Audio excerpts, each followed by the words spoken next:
Ashe Alafiani, Baragani, Assalamu alaikum.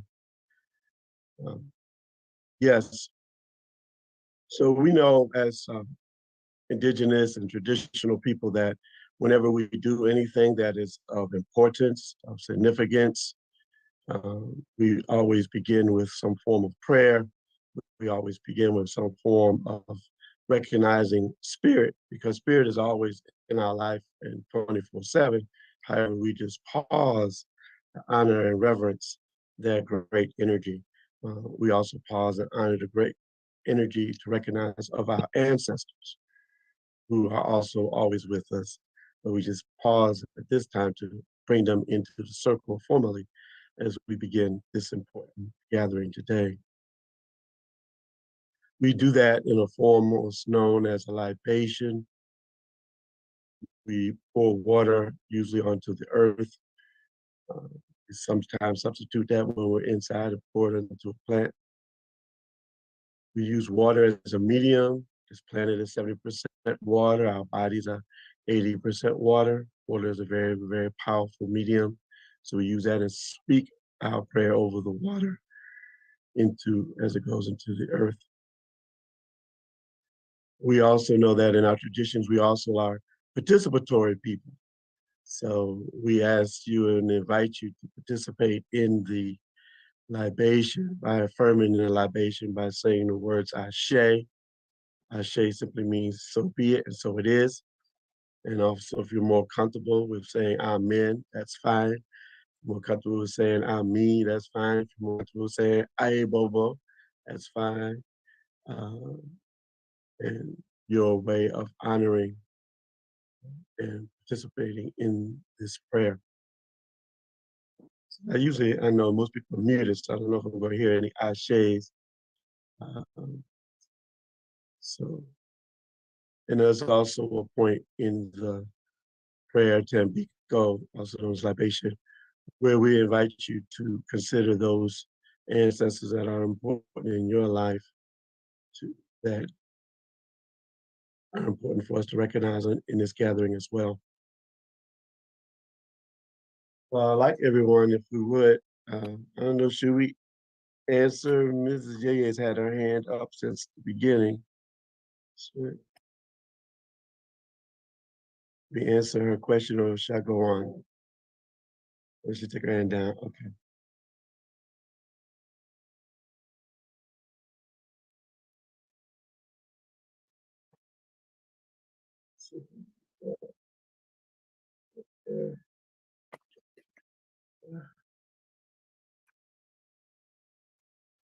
So as we begin, let's begin by centering ourselves, sitting up straight, feet flat on the ground. We're going to take a few deep breaths in, breathing in slowly. Breathing out slowly. Let's become fully present to this now moment, releasing all thoughts of other activities and things going on in our lives, commitments made. We just want to be totally present in this now moment. Let's breathe in again slowly. And breathe out. Divine Spirit, source of all things, known by many names, sometimes called God, Allah, Jehovah, Yahweh, Oludumare, Inyame, Alsar, Set, Amen, and so many, many more expressions. We give thanks and praises. Just honor your presence in our life. We honor your power, your cosmic intelligence, your guidance, your creativity. We say Ashe. Ashe. Ashe. Ashe. Ashe. We recognize that this power is so phenomenal. It subdivides itself into what we call angels, orishas, netarus. When we learn how to tap into those powers, they can give us additional support on our earthly travels. Ashe. Ashe. Ashe. Amen. Ashe.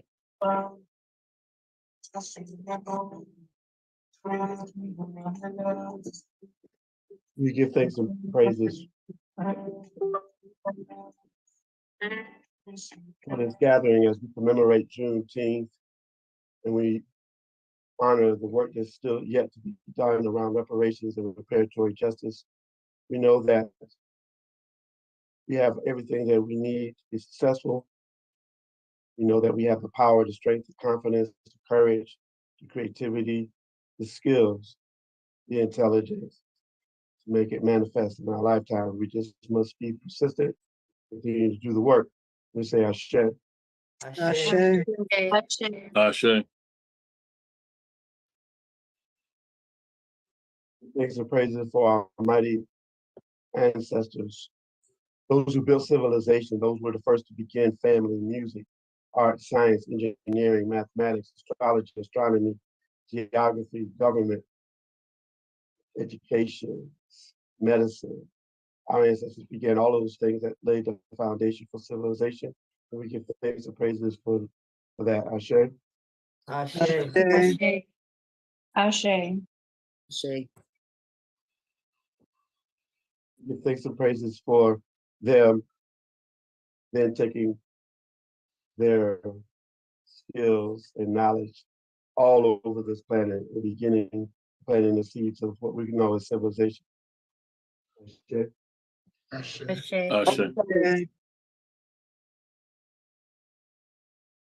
Yet we know there was a time when invaders came into the lands. We fought and we resisted. Ashe. Ashe. And yet some ended up becoming a part of the African prisoner movement across the Atlantic Ocean to what's now known as North America, Central America, the Caribbean, and South America. And they were forced to continue to build civilization there. Ashe. Ashe. Ashe. Ashe. Again, there was resistance, so we support and acknowledge the resistors. Ashe. Ashe. Ashe. We want to recognize also the four directions in the north, Ashe. east, Ashe. west, and the south. Ashe. Ashe. Ashe. Above and below. Ashe.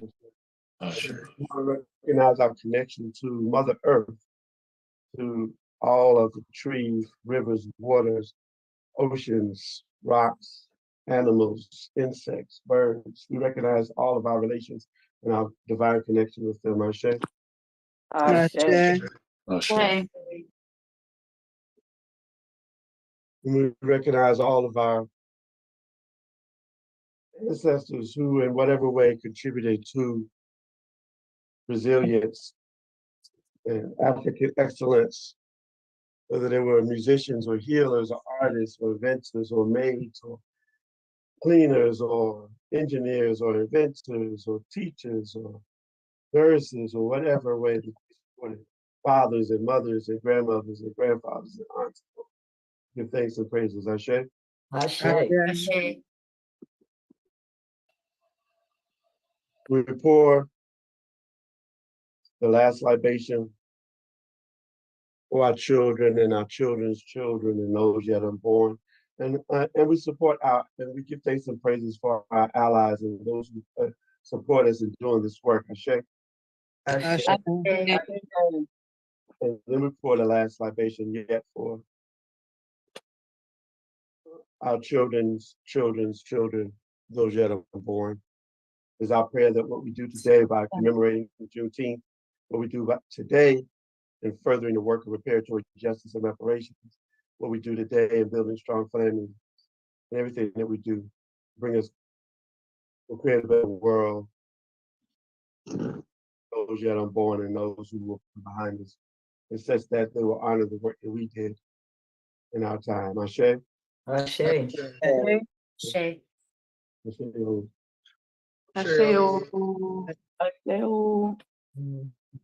Thank you, Baba. Thank you so much for inviting the ancestors into this space. Now I want to invite one of my own elders, Mama Ade Olomo, to do our drum call. Our voice, our very voice is vibration. In the beginning was heart drum. With this vibration, we gave rhythm to the world. On this beat, we sing life. We are the rhythm people. And so out of our mouths is the vibration that creates and manifests. And Mama Ade, on behalf of the Teaching Artists Institute today will offer a poetic selection. Mama Ade, are you with us? Yes, I'm here. I have my drummers with me. They're going to drum just a little bit and then I'll start the poem. Thank you, Mama Ade.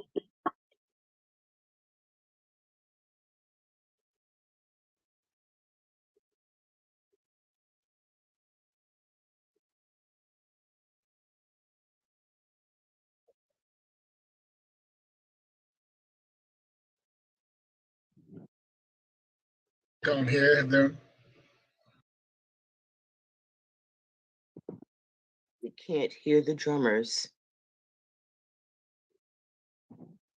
We'll make sure that in the recording, you will be able to hear every vibration. Zoom sometimes doesn't fully acknowledge. I want you to know my fear.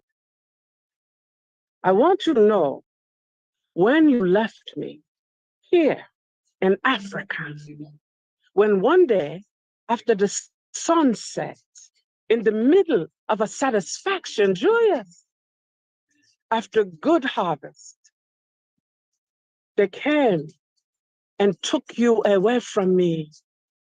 That very day, they took my love away from me. They took my soul away from me, broke my heart, confused my spirit. And I want you to know how I cry, oh, I cry, all my tears to blood, how I use all my strength to death, how I implore all of my spiritual power. But that day, the gods were not with me. Today, I turn to God and I ask to bring you back.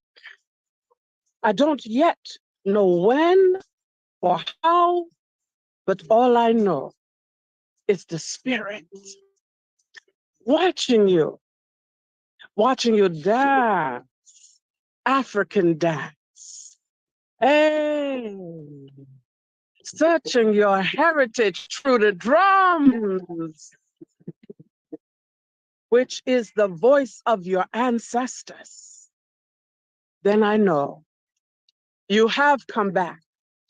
You are the ones keeping our culture alive. And all I can say is, welcome home, my child. Welcome back to Africa. Ashe, Ashe. Ashe. Ashe. Yay. Next up, we're going to have Baba Jumoke say a few words about Juneteenth's commemoration and reparatory justice. And then we're going to go into Dr. Akil Khalfani at the Africana Institute. Baba Jumoke.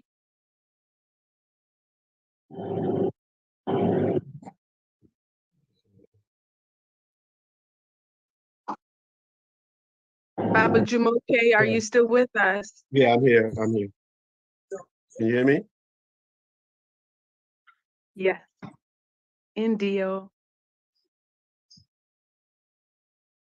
Well, there's actually a lot that we could probably unpack with Juneteenth.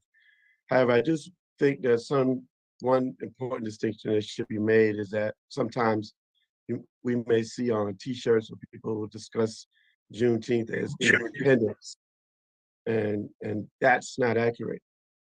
It was emancipation, and then that's not fully accurate as we begin unpacking. When we talk about the Emancipation Proclamation was not even a document that fully emancipated us. It was really just a war document in the areas that Abraham Lincoln actually didn't even control. But And so there was actually the 13th Amendment that ended slavery in the United States. And then even that had a qualifier on it, which was based on the fact that you could still be made enslaved if you are convicted of a crime. So it's a complicated story. And then, but what I really wanted to just bring to the conversation specifically is the idea that, part of reparations is really about, and the United Nations definition talks about this, restoring people to the place that they were before the crime happened. And I think in a lot of the conversations that I hear lately, I don't hear that conversation in a sense to me, because what that would look like to me in the area of preparatory just reparations is really a form of re-Africanization, meaning that we had our own forms of education before the enslavement period, before the war in our countries. We had our own forms of resolving conflict, i.e. Elders, councils, and things like that. We didn't use this court systems, judiciary system. We had our own forms of raising our children. We had our own forms of spiritual traditions, our own languages, our own cultures, our own ways of being. And that part is, I think a conversation that needs to be lifted up more in the reparations movement. How do we repair and restore ourselves to our traditional ways, some of the cultural and institutional ways that we use to perpetuate ourselves in life, sustain ourselves. And so we didn't have prisons, for example. So many things we could talk about. And I'm not just romanticizing Africa. I know that there's certain aspects of African culture that we probably don't want to, that we don't want to continue. I could think of female circumcision, for example.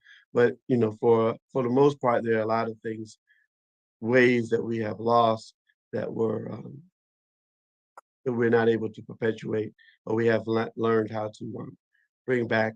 And so I just would like to lift that up in the conversation of reparations, and that just kind of close out on, the note that goes along with two of the definitions, particularly of the 5 forms of reparations: restitution, but also cessation and non-repetition. Because if we're staying, those of us who choose to want to stay in the United States, or where we find ourselves, and to have some form of reparations, it still will be challenging because these same institutions and things will still be in existence. So I'll land my plane there. I just wanted to lift that up into the conversation. Thank you. Thank you, Baba Jumoke. Next up, we're gonna ask Dr. Akil Khalfani, Africana Institute, Essex College. He's gonna give us a historical context of Juneteenth and lay the roadmap for reparatory justice. Baba Akil. Peace and blessings, family. How's everyone doing this morning? I hope all is well. I want to thank all the organizers for making this moment possible, and thank all the Africans who struggled over the last hundreds of years to continue to move the needle forward. And as we think about the idea of Juneteenth, I want to contextualize it. I want to thank Baba first, Jumoke, for giving the historical context that he gave. And I think that helps us to build on an understanding about what we need to think about in terms of Juneteenth. And I would suggest that Juneteenth is in part a culmination of the first landing of Europeans on the African continent who want to subjugate Africans. And Africans fought for freedom from the first moment of subjugation until this present day. And so Juneteenth is a particular kind of recognition of a moment in time where African people were the ones who brought about the whole idea about freedom. Because when we talk about the Emancipation Proclamation, we have to see, as Baba said, that this was a tool by the Lincoln administration to further the war that was not on their side at that time. And what a better way to to win a war than to have people who would fight vehemently to gain their liberation, and who had the most to lose by the continued enslavement of themselves and their brothers and sisters. And they fought and would have fought and did fight more vociferously than anybody else in the Civil War. And so every little victory that they won are the things that we're celebrating in Juneteenth. That those victories were and are the processes of our continued liberation. And liberation for us has to be a way of thinking, has to be our thought process. And so if we go back to those first Africans, when I went to Ghana, if you go from Burkina Faso to Cape Coast, that's 500 miles. Africans had to walk sometimes 500 miles just to get to the ships. So those who fought along the way, that was the spirit of what we have today in Juneteenth. That was the spirit of what we had in those folks who were fighting for freedom and liberation for those who were enslaved. So that's the context we need to think of it as. And then the historical piece that also we need to put it in is that we need to look at it that there was also this connection from Africans who were enslaved and brought here to those Africans who were already here, right? So there's archaeological digs in Brazil that shows Africans have been here for 8,000 to 9,000 years old, 8,000 to 9,000 years ago. There's physical remains of African bones still in Brazil today from that time period. So there are these historical connections between Africans on the continent and in the Americas and elsewhere around the world is also this part and piece that we need to look at, that how they work together to get us to a place where we pushed the envelope and pushed it over to another place so that we could be successful. As we're thinking about Juneteenth, we need to think that one of the things that we see, but we don't often talk about, is that those brothers and sisters who fought for liberation at that time, it wasn't just the men who were in the who got pulled into the war, but it was the mothers and the grandmothers and the grandfathers, all the people who were fighting and maneuvering things along the way were the ones who helped bring this into fruition.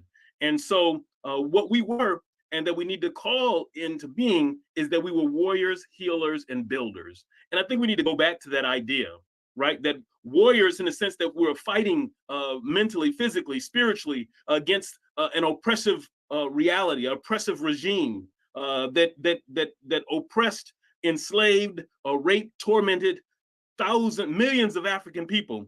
And so then when we think about that, then we put it in the context that we knew that we had to use our traditional ideas about healing. So in other words, we used the ideas about using herbal medicines, about using our variety of spiritual systems, whether it was Lukami and Santeria from the Congo, from Benin, from Nigeria, from Ghana. All of those different spiritual systems were part and parcel of our freedom. And so then we were using those things when people got injured mentally, physically, when women were raped, that we used the herbs, we used our cultural nourishing ideas to heal people. And then the building was the thing that we've always done, right? So many great inventions here in the United States were because Africans were always building. Whether it was Tulsa, Oklahoma, or building inventions, right? You can't pass a street corner today without a stoplight that was invented by an African American, and that's all around the world, right? I just came back from Italy, and you look at it, that there's a temple in Italy called the Isis, or the Aset Temple. Here again, Africans moving around the world doing what they do. And these are the things that we need to pull into our collective consciousness so that we use that as a basis for this continued movement of Africans through the pathway of liberation. And we move that into an idea about reparatory justice, because we need to understand that to get reparatory justice, that we've got to contextualize that within our essence and spirit first and foremost. Who are we and what do we bring to the table? Who are we and what are the connections that we have to our own past, so we can recognize that those connections are the things that catapult us forward. And then reparatory justice, we have to think about,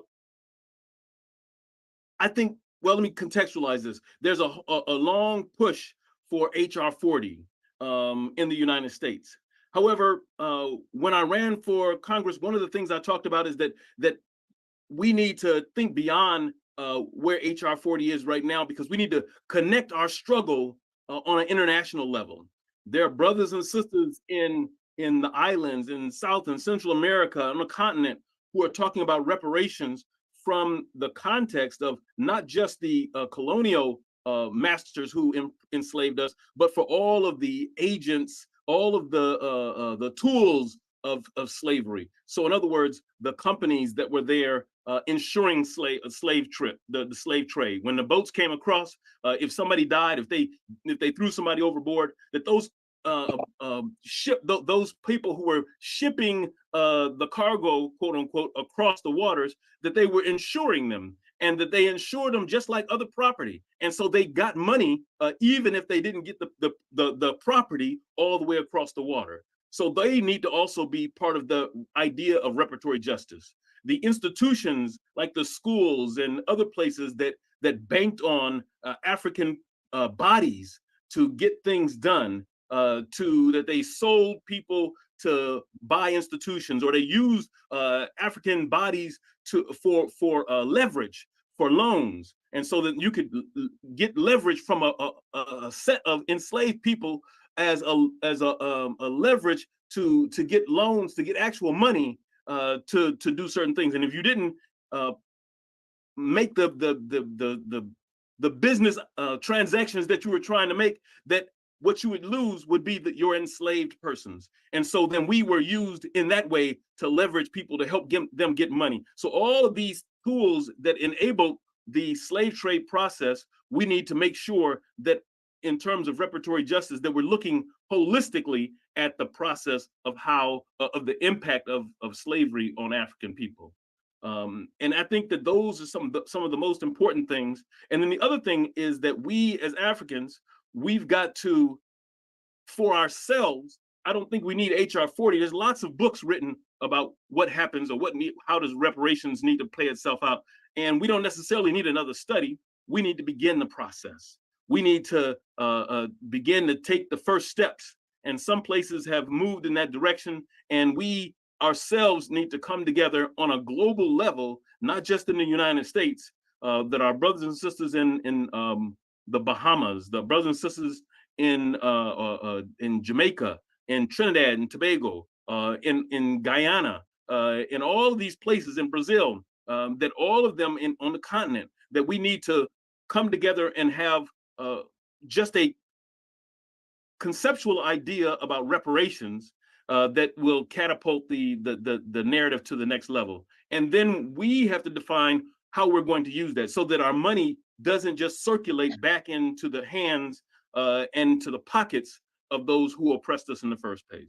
That becomes the other part of the problem, right? So that we need to use an idea like Tulsa, Oklahoma, where the money circulated many, many times in the community. And that's how we're going to use the reparatory justice to build that to something greater than just a lump sum of money that we get at one point in time, and then we transfer it back to someone else's hands. And I think that if we can do that on an international basis, on a global context, then I think that we build African transformation in a way that we haven't maybe thought about, we haven't contextualized. But I think the main thing is that we need to do so looking at being warriors. We have to continue to be warriors. We have to continue to fight for reparatory justice. We have to be builders. We have to build the spaces and places that we're going to do that. We have to build the systems that are going to make that ensure that. And we have to be healers, because we still have traumatic things that have impacted us. And so we have to continue to heal the wounds so that we're not fighting against each other or allowing other folks to come in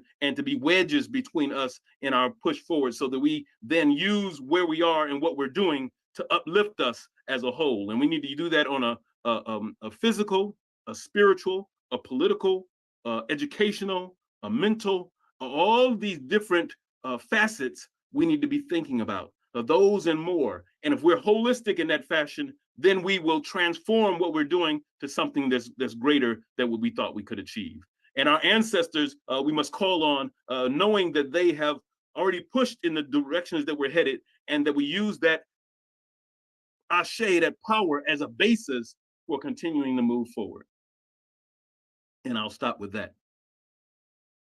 Thank you, Dr. Keel. We appreciate that historical view of the significance of commemorating Juneteenth and the imperative that we use this platform as an opportunity to stand on the shoulders of our ancestors, working for the great repairing. Reparatory justice has not begun. It's not a new conversation, and we are beyond the study. We know what needs to be done, and now we are amplifying what is already happening to repair because it's already begun. Thank you for acknowledging that. And as a part of that repairing, what we've done within the Pan-African community is we've begun to identify allies, entities and organizations that want to be a part of the process, that want to be a part of the repairing. And so recently I've joined the Women's International League for Peace and Freedom.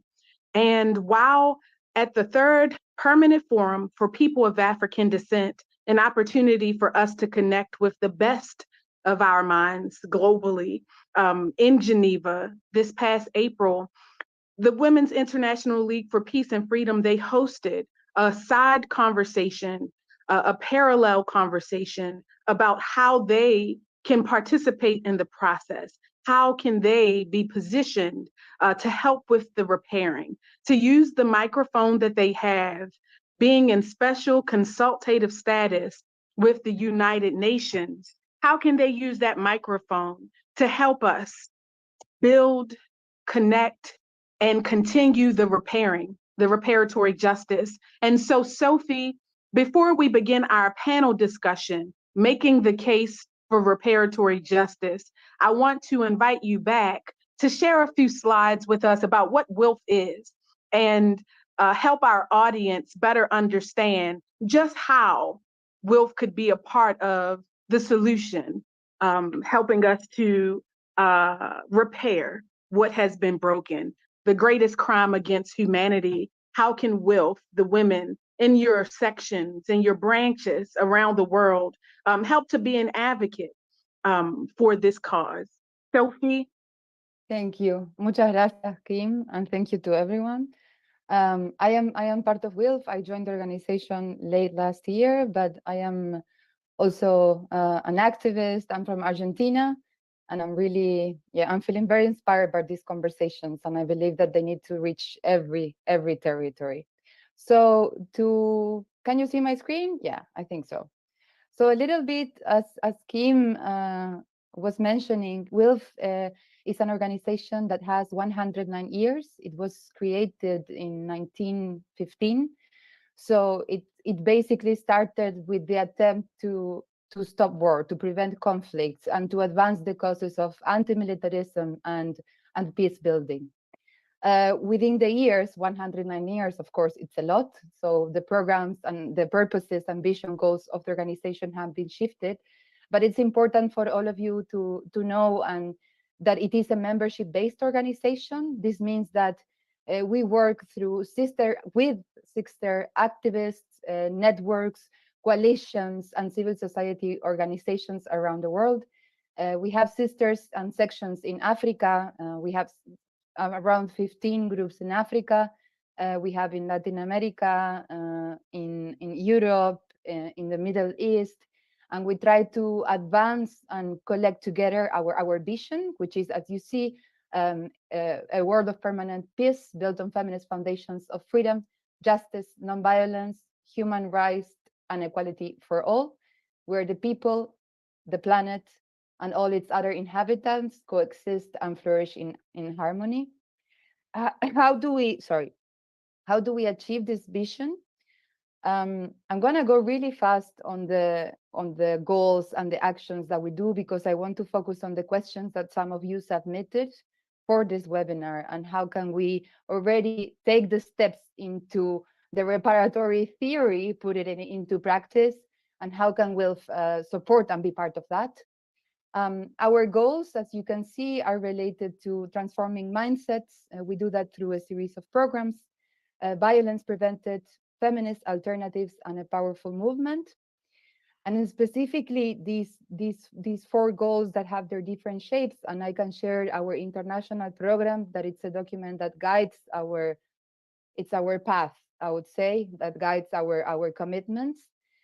The actions that we take to put that into place are basically three. We challenge systems and structures of oppression. So as you can see, everything is interconnected. So reparatory justice, even though it hasn't been a specific area of work of WILF, it is interconnected to our commitments, to our goals, and to the way that we pursue a world of peace.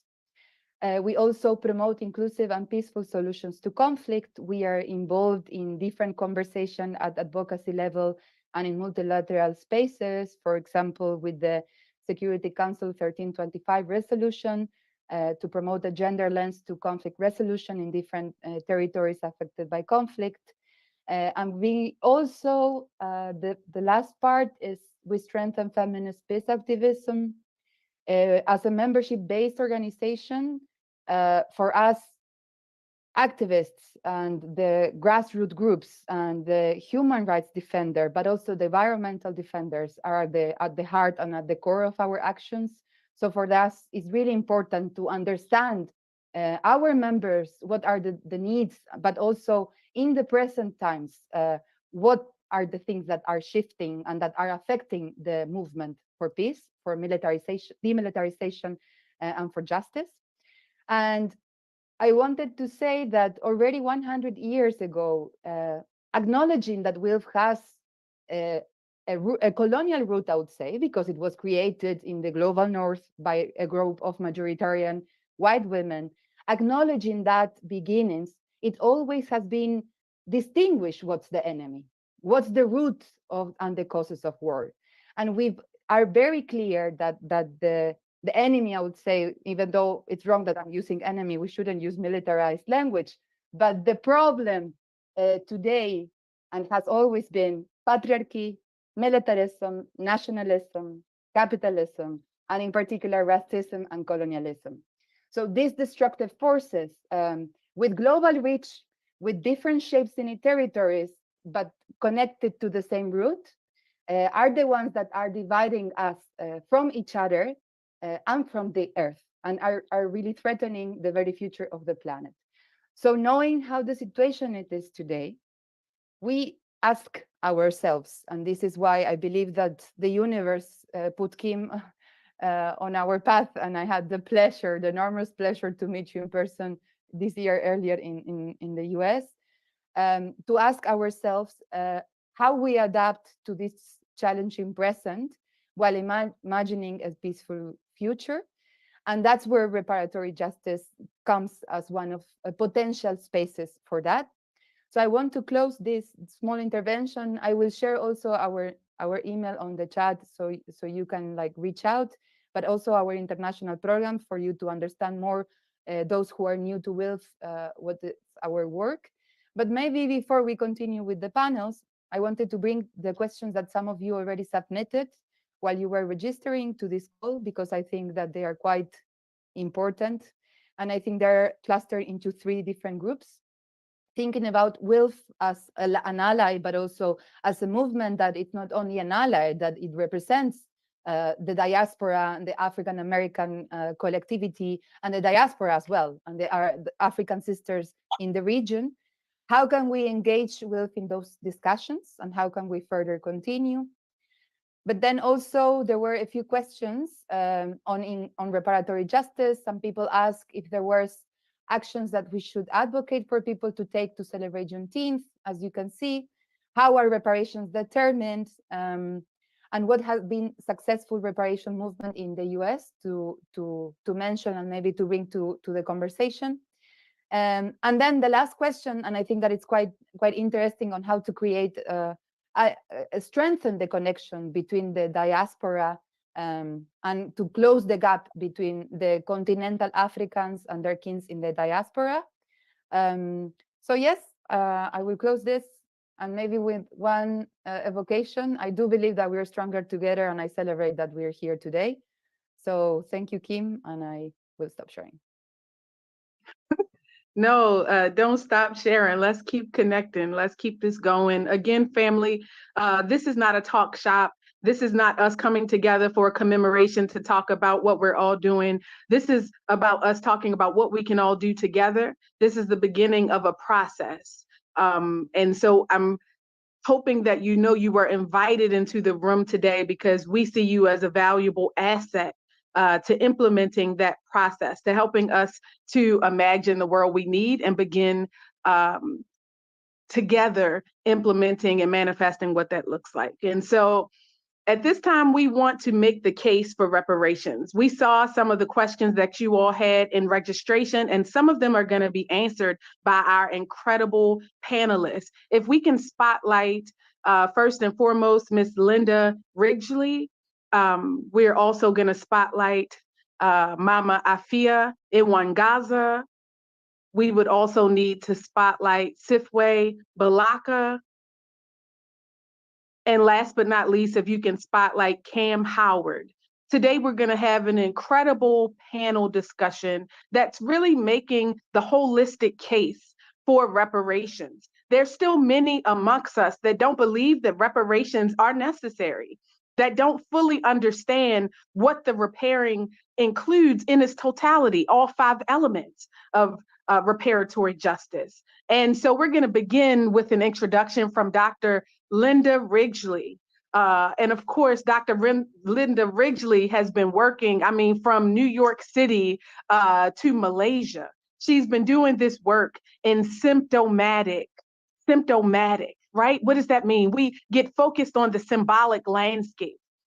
We talk about hypotheticals, but she is focused on helping us understand results, tangible results. And she's also one of my WILF sisters out of New York City. And so she's helping us to understand this from the inside out. So that means that this is a conversation that's happening as allyship, WILF, with organizations that are working outside of the organization itself, but also within WILF. We're having these conversations about how WILF itself transforms to be the platform that we need to help advocate alongside us for this repairing. Without further ado, Miss Linda Ridgley. Good morning, good afternoon, good evening, everyone. Thank you. I want to thank WILF and Kim Poole. Kim is the architect for this event today, and thank you so much for your invitation. As you can tell, I wear a few hats. I'm not only the CEO of my own global consulting firm, but then I'm a professor at City University of New York. And I have a passion towards changing the behavior of faculty across disciplines to recognize, acknowledge, and incorporate the scholarship of traditionally marginalized research. So this is, we think, how we can potentially educate against ignorance, illiteracy, and overall unfamiliarity with true historical fact. So when it comes to people of African descent, whether the discussion is disparities in medical treatment, disparities in health outcomes, or just our lived experience, there is a consistent obliviousness that requires repeated explanations. So I just want to briefly outline how WILF can play a part in the struggle for reparations, which continually meets resistance, just like Baba Jamoki pointed out. As stated recently by Nicole Hannah-Jones at a Harvard symposium on slavery, the truth-telling is just beginning. We're not even close to a reckoning. So when we look at an outstanding study at Harvard Business School, we see that we can compare groups who have sought reparations, and we look at survivors of the Tulsa Race Massacre. We look at there's no real worthiness given to them. They can't win a case. But we move on to Rosewood, and we go to the German Holocaust. We go to Japanese internment. We go to South African apartheid. And we see that at least a few dollars and a few areas of recognition took place. As Dr. Kalfani says, though, we need next steps. So I want to switch gears to explore how WILF can play a part in reparatory justice. I suggest that WILF's approach toward reparations would be most effective if we change the mindset, using a problem-solving method that emphasizes symptomatic versus symbolic thinking. This is a cutting-edge approach that was invented by behavioral scientist Edgar J. Ridley, a global expert on symbols and their impact on behavior. So this is a trademark methodology, and it's known as a symptomatic thought process. And it's been effectively applied for over 3 decades by teams worldwide. So Wilf leadership has to appreciate the fundamentals of the origin of symbolic thought, as well as that negative impact on organizational activities. When we solve problems symptomally, we demythologize, and this allows Wilf to analyze symbolic versus symptomatic interaction in social and multicultural environments, including white privilege, how differences in social culture influence values in the workplace, and develop insights into the economic and business implications of changing demographics. So Wilf membership must expand their worldview towards a full understanding of the impact of exclusion in all its forms, including gender discrimination and symbolic racism. So when we talk about symbolism, it has 2 significant characteristics that inform racism: mythology and superstition. In order for Wilf to have an effective approach toward reparations, Wilfers have to change their mindset to face reality using a symptomatic thought process. It's important to recognize the symbolism driving the thinking processes when making decisions. Wilf's organizational environment, domestically and internationally, presents endless opportunities to exercise judgment free of the boundaries of symbolic thinking, stereotyping that hinders perception of the accomplishments of people of color. Then Wilfers can then develop the ability to identify and appreciate symptomatic thinking, leading to transformative ramifications for equity in Wilf. So in closing, as we address reparatory justice, Wilf can be a major player if Wilfers expand their knowledge base regarding the drivers of social and political issues. To be an effective partner in the reparations effort, it is essential that Wilfers develop a new mindset that challenges assumptions and corrects mythologies. By thinking and behaving symptomatically, by adopting courageous approaches, Wilfers can explore new tactics that will liberate the organization and make it more inclusive for all participants. I will stop there. Thank you, Dr. Ridgely, for that incredible introduction. Next up, we would like to introduce Sifwe Balaka, the Minister of Foreign Affairs for New Africa. Sifwe, are you with us? Abene and Sumna, greetings. Greetings, everyone. It's an honor to be here. I want to thank you for having this event so that we can educate our people and move forward. I'll make my comments brief. Let's go to the moment, June 19, 1865. Let's go to that moment, because this is the reason why we're here, using this event for a purpose. At that time, those 250 or 60,000 people in Texas, they went from being chattel slaves to something else. There was a status change. Now, let's go and look exactly what was that status change. Okay, the Emancipation Proclamation, which was 2 years prior, had allegedly changed the status of the chattel slave to an emancipated being. And on Juneteenth, 2 years later, you have these people in Texas. They are now went from chattel slavery to something else. At that moment, were they citizens of America? No. 14th Amendment had yet to be ratified. So they weren't citizens. They were no longer property of the white slave master, but they weren't citizens of the United States. So what were they? And what rights did they have? What was their position in the world? They were an alien race, or they were African people living in an alien territory. They weren't citizens. They had no place in American society. And at that moment in history, they were not under any jurisdiction. If we are to conceive of those ancestors at that time as no longer chattel property and free, and yet they're not citizens of the United States, to whom do they owe their allegiance to? It's not the United States, they're not citizens. So at that moment, they were free. And if we stop to think about it, that new class of people had to decide what is going to be its future destiny. Are we going to stay where we are and try to build an independent society or nation of our own? Are we going to try to return back to our ancestral homelands in Africa? Are we going to try to integrate and become part of American society? Do we want to be citizens? Because we weren't citizens yet. Or did we want to go someplace else, like Haiti or Panama or Honduras, where some of us had family where we once were before in Barbados?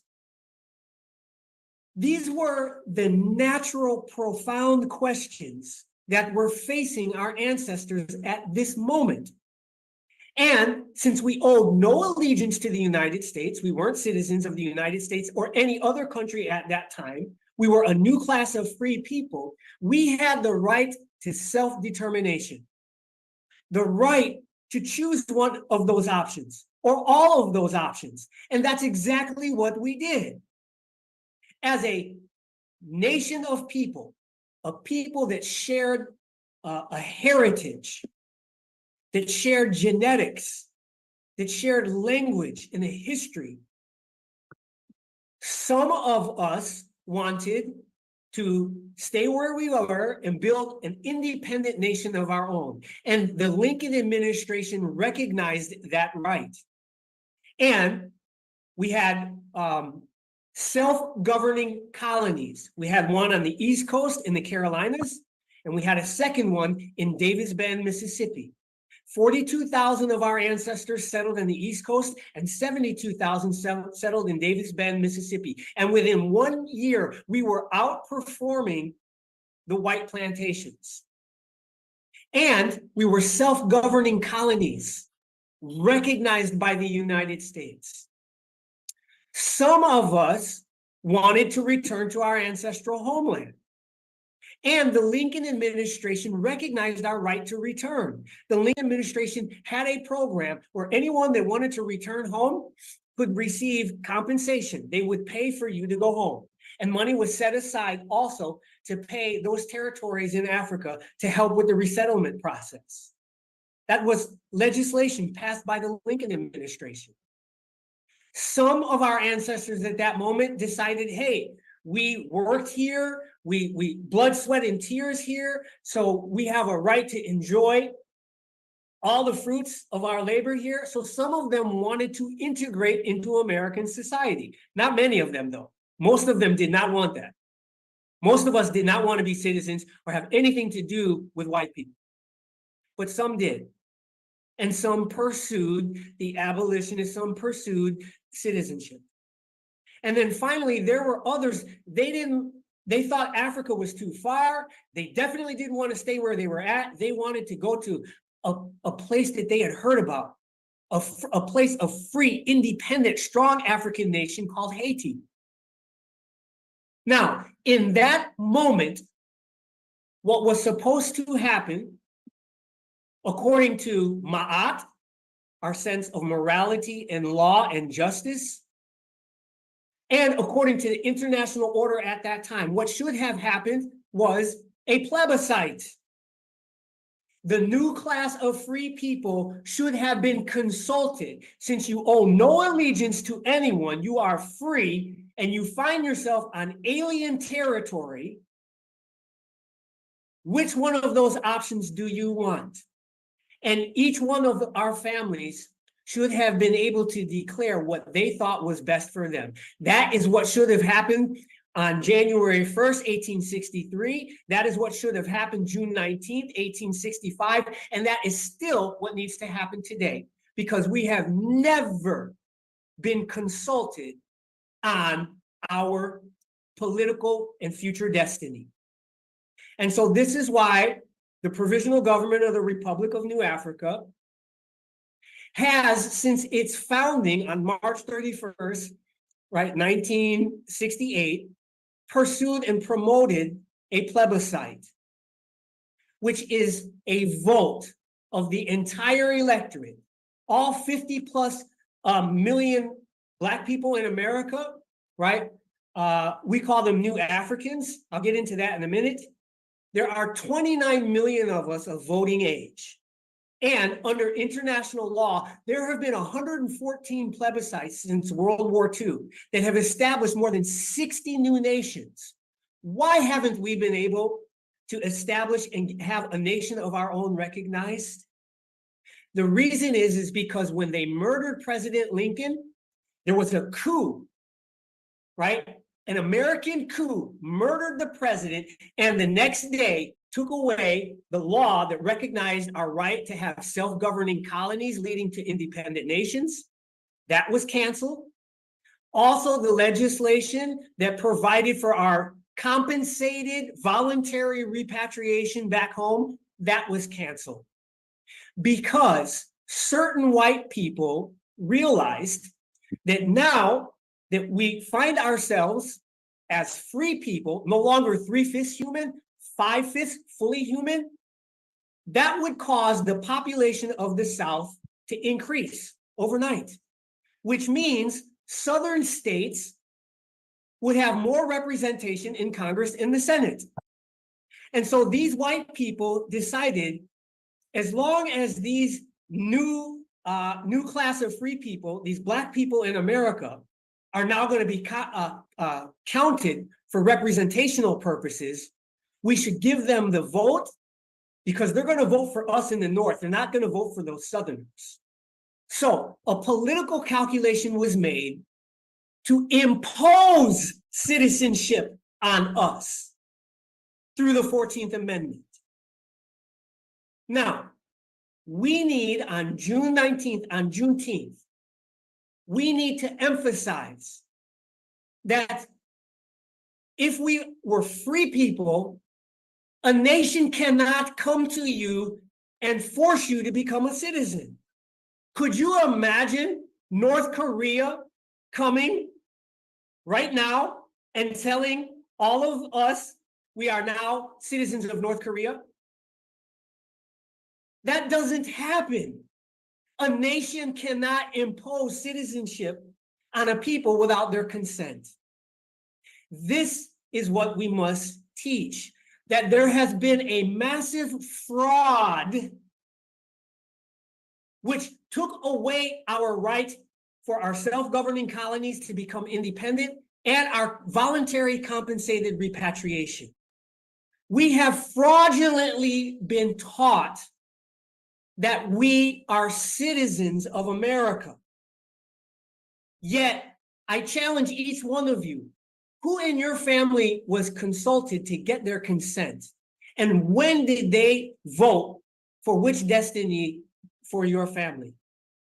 This is the historical imperative that we must have now. And the reason why this is related to reparations is this. At that moment, June 19, when we had a status change, before that, our status was chattel slaves. But what was our status before we were chattel slaves? That is what we must be repaired to. The status that we had before the military invasion, before the war, the declared war, The war that was declared June 18, 1452 by Pope Nicholas V, that gave authority in the name of Jesus Christ to the King of Portugal to invade, fight, subjugate, take all the possessions, and reduce those people to perpetual servitude. That is a declaration of war, and it's a declaration of a special category of war called total warfare. It does not distinguish between combatants and civilians. When the invasion of our ancestral homelands began, we had a number of free, sovereign nations. Some were states, some had sovereignty that was retained at the village or the household level. But we were not subject to alien jurisdiction or foreign rule. That was our status. When the invasion came, ordinary people, women and children, not soldiers, people who were going to the market, people who were fishing, people who were in their fields farming, were captured as prisoners of this war. Now, international law today says that we retain the status as prisoners of war until our final release and repatriation. So I'm going to land on this, which is there are some people that say, well, wait a minute, you voted, you've served in the military, you have a United States passport, you're a citizen. All of that is what we call forced assimilation. It's what we call duress, and it's what we call compelled performance, meaning we have utilized these things because we have been forced or compelled to, not because of consent or free choice. Juneteenth is not a day that we celebrate our freedom because we still don't have it yet, and we still haven't exercised it yet. It was a day that we were released from chattel slavery, but we have yet to finish the process. I'll end there. Thank you. Thank you, Baba Sifway, Minister Sifway. Next up, we would like our introduction from Mama Afia in Wangaza, Malcolm X Commemoration Center. Mama Afia, are you there? I am here. Thank you. I want to thank you, Kamm, for putting together this very, very important event. I also want to thank Wilf and for supporting your efforts both here and abroad, consistent with its mission, and to acknowledge its longstanding support for reparations. I would call attention to the fact that it was Wilf that supported Cobra and Ajua Ayatoro in the participation in the preparatory conferences leading up to the formation of the Durban Declaration and Program of Action that established the fact that slavery, apartheid, colonization are all crimes against humanity and always were. That in addition to Ajua and Cobra's leadership on the global establishment of the global reparations movement was Brother Roger Wareham and the December 12th movement. And I encourage folks to go on YouTube and find the documentary Durban 400, where 400 of us from around the Western Hemisphere came together, worked together over a period of years in anticipation of the 2001 World Conference Against Racism. and producing the Durban Declaration and Program of Action, and who together were able to have the Declaration of a Crime Against Humanity. There have been other studies coming out of the University of the West Indies that established the fact that lifelong slavery to which we were subject was always a crime, even in European jurisprudence. And I would urge you to look that up as well. In fact, I would urge you to, in your note taking, to look up any subject or conclusion that any of us make. I am a conscious citizen of the founding Republic of New Africa, which remains in existence, headquartered in Jackson, Mississippi, and led by Sister Mayat.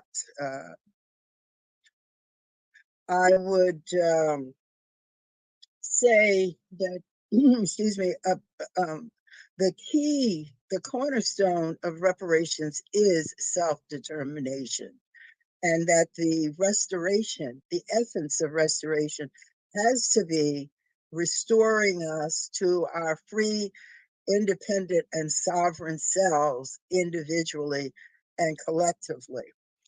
We can begin that process by simply beginning our changing our own language. That's something that we can do that doesn't require risk-taking. It doesn't require any cost. It's simply changing our own minds. And that change of language means using active, operational, legally effective language. The first of which is to stop referring to our ancestors as slaves. Our ancestors were Africans who were enslaved, which gets us back to our roots. Who are we? CPOA did not go into a full discussion of what it means to be a new African.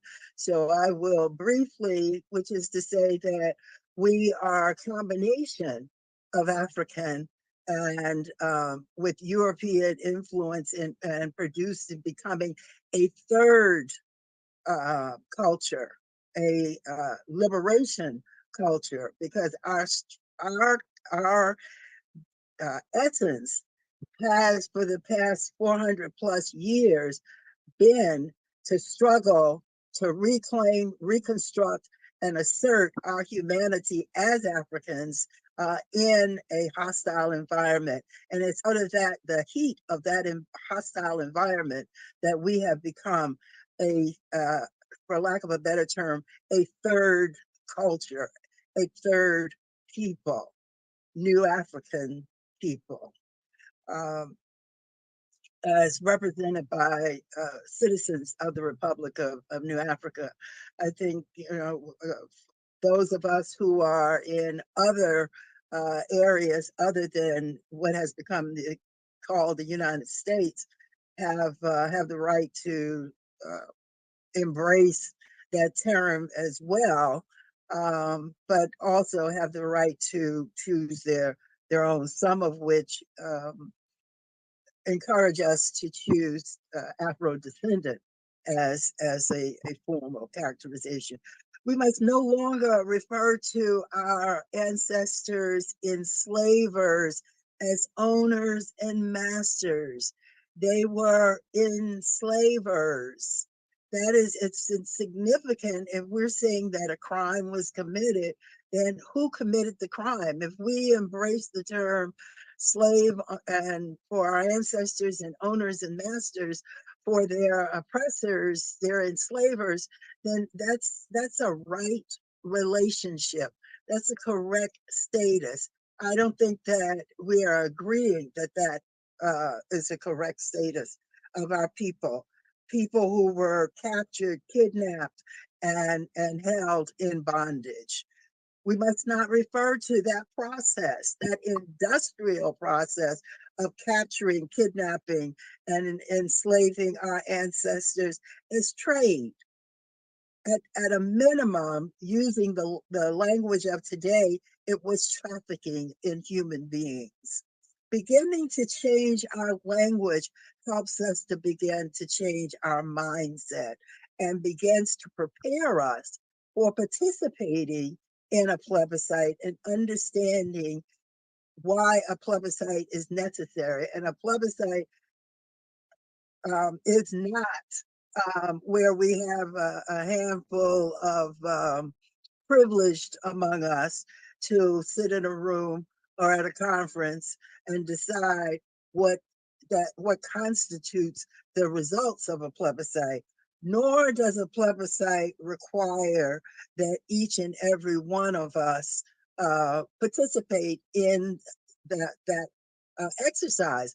What it does require is that we have actual knowledge, meaningful knowledge, and an opportunity, meaningful opportunity to participate in the decision-making process as proposed in the plebiscite, and even more than that, the decision that comes out of it and how it's implemented.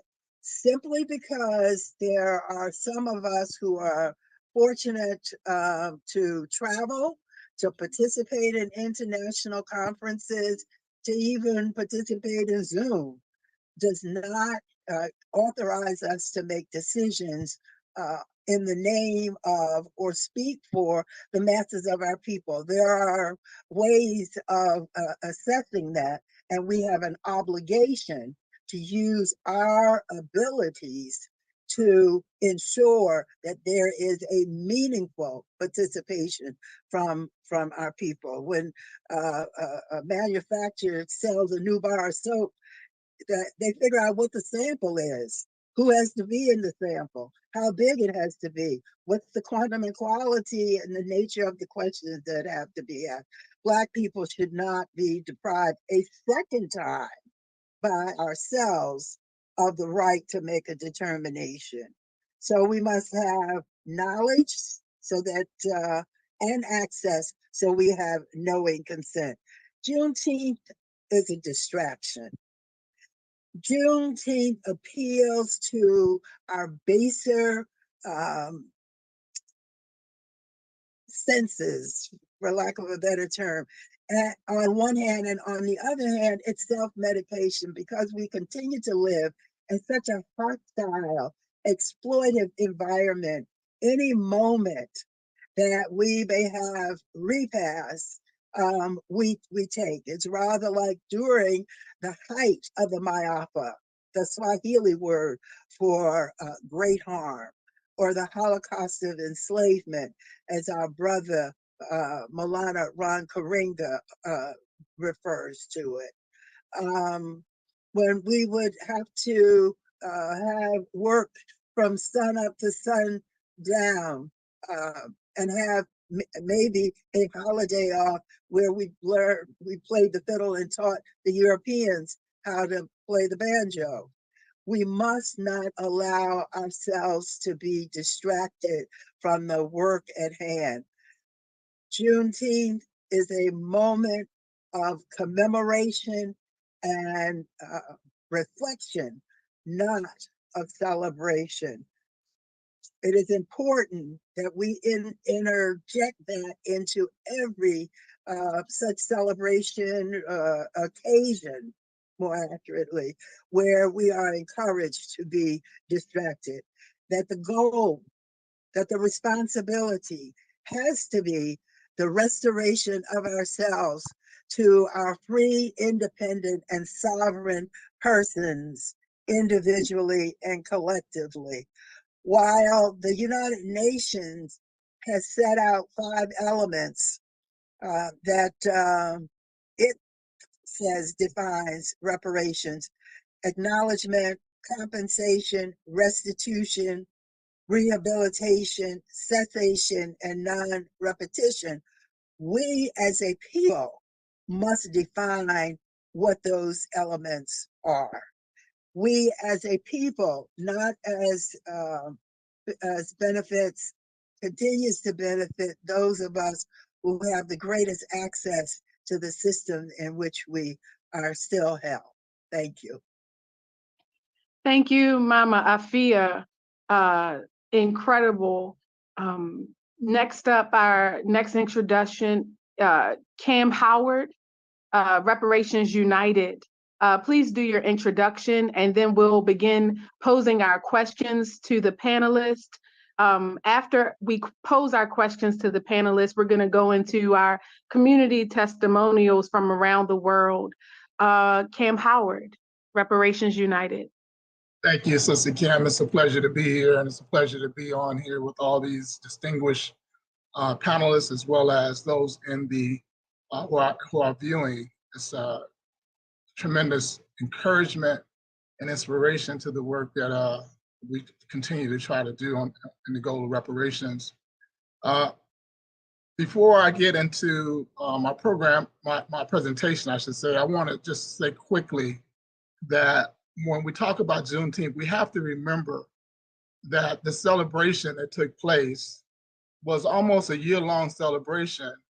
And it was a celebration for that amount of time because those Africans who were freed had to travel all around the state of Texas and some other states to find their lost ones. And when they found them, they had a celebration. And it took some of them a year to find their lost ones. And so the Juneteenth celebration, that is also the origin of the Black family reunion in America. And so when we have these discussions around Juneteenth, we also want to have discussion around the Black family. The Black family here in America is very fragile. And we cannot talk about reparatory justice and not talk about the family, because the family is the primary social unit of any culture, of any people. And we have to have more focus on the Black family. It's an economic unit. And when you don't have the ability of both or both sexes in the traditional family situation to earn in a society, you're going to have the type of situations that we have where you only have less than 30%, around 30% two-parent families in America, and the amount of dysfunction that goes along with that historically. We can go back thousands of years and studying the families unit and know that when you have fragile families, you have societal and cultural dysfunction. And so we cannot even talk about any true liberation or any type of forward motion as a people and not have family at the center of that discussion. So just wanted to raise that. And next month, I'm going to be in Ghana, and I'm going to deliver a paper on what I call the 5 pillars of a global reparations united front. And I'll talk briefly about each of those 5 pillars. And I think, and just like, Pan-Africanism, there's some basic tenets to Pan-Africanism. If you're in a Pan-Africanist, that we all share common, we're all one people. That's number 1. We all share common history. Number 2, we all share common fate and destiny. Number 3, and we all share a common cultural origin, especially when we look at Chika Diop's work and all the things that Jamoke expressed in his libation about how all that we gave to civilization, that legacy belongs to all of us on the planet as African people. And so we need to have some basic tenets of reparations, some global basic tenets of reparations, and I listed, and I have presented 5. The first tenet is, what is the purpose of reparations? We all must be clear about what the purpose of reparations is. And in 1927, there was a Charles L. Factory case that was adjudicated by the International Court of Criminal Justice in 1927. And they stated that the purpose of reparations is, quote, as much as possible to wipe out all consequences of the crime. So when we talk about reparations and reparatory justice, what do we want? What is our actual purpose? And that has to be centered in everything we do we're talking about wiping out every aspect of the crimes that were committed during the chattelization wars or the war crimes that Sophie Ray talked about beginning in the mid 1400s. And that's a tremendous view to have as we do this work. All of us can look at our, we're doing local reparations in America on the municipal level, the state level, certainly the federal level, but at each area of work, what are all the consequences that we suffer from today as a result of the crimes in that particular municipality or that particular state or that particular country? And so that's what, we really have to, that's number one, is that we understand fully the purpose. We don't want reform. We don't want, that's not the purpose to be reformed. That's not the purpose to maintain a subjugated minority position in a particular nation or country or wherever. Our purpose is to wipe out all consequences. And that's really to have a sovereign consciousness, a self-determining consciousness, and a self-determining reality. And as Marcus Garvey said, we need to be talking about building the superpower somewhere on this planet for African people. So number one is the purpose. And this, again, under international law is laid out as wiping out all consequences. Number two is what is the foundation from which we base all of our reparations claims. So I don't care if you're in, in Norway and you're African, or you're in America and you're African, or you're on the continent and you're African, you're in South America, you're African. What is the foundation in which we base our claim of redress on? And we go to international law. We go to actually the World Conference Against Racism and the Durban Declaration, the Program of Action, which I put in the chat was the greatest Pan-African victory we've had since we've been here under these, these conditions of subjugation. And what do I mean by that? In 1998, a brother from the En 1998, went to Geneva, Switzerland, and met with a brother from Sudan who was a lifetime diplomat there. And he said there should be a World Conference Against Racism. There hadn't been one since 1978. That was the second one. And he thought that there should be a World Conference Against Racism. And he pitched his idea to the brother, and within a year it was being announced that there would be a World Conference Against Racism that would be held in Durban, South Africa. Roger Wareham then went to America, came back to America, and began to organize what became the Durban 400. And in the process of doing that, when they announced there would be a world conference, they had to have preparatory conference. So each geographical zone had a prep-com meeting to determine what they would go to the world conference, what language they would want in the outcome document, what they wanted debated at the world conference. And so Roger Wareham and the December 12th movement and others, they went to the GRULAC, or the Group of Latin American Caribbean States. They knew they couldn't do anything with the West Group, which was United States, Canada, Australia, and Israel. So they went to the Group of Latin American Caribbean States, and they stated we should go there. We should not all go to Durban with all of our individual issues of African people. We should go there with a clear focus on three things. One, that the transatlantic slave trade was a crime against humanity, and that we should be held up under that particular status. Two, that there was an economic benefit to these crimes, that you see the prosperous states on the planet all had their prosperity built on this particular criminality. And you see the people who are on the lowest status on the planet are the victims of that criminality. So there's a continued impact. And then three, that reparatory justice was due. And so they got the Group of Latin American Caribbean States to agree on that language. America balked. They threatened them. The Latin American states said, okay, we're going to change language. We can't go there. The Caribbean states said, well, if y'all do that, we're going to succeed out of this GRULAC body. And eventually the Latin American states came back, and that language went to Durban. But then there was another strategy, another component that was needed. When they got to Durban, the 400 that was there had to lobby all of the governments to get them to agree to this language. And when they went to the Asian group says, well, what does the African group have to say? We're not going to do anything to the African groups that has something to say. and Mama Afia can tell this story even better. And then they had to lobby the African group, and the African group came on, and then they eventually got the Asian group, the European group had some challenges, and America was totally upset. They walked out along with Israel, and Canada and Australia, the other two nations of the West group, abstained from voting, but every other nation voted yes for the Durban Declaration Program of Action with these three primary components within it. So at the foundation of all of our redress efforts, all of our claims, is that what happened during the chattelization wars, the African chattelization wars, the wars on Africa that chattelizes its people, those were international crimes against humanity. There's a continuing character of those crimes, because there's a statement that a brother, a marketing genius here in the United States, Tom Burrell, started one of the first Black marketing firms. He wrote a book called Brainwash, and he made a statement that is evident in almost every place you go on the planet.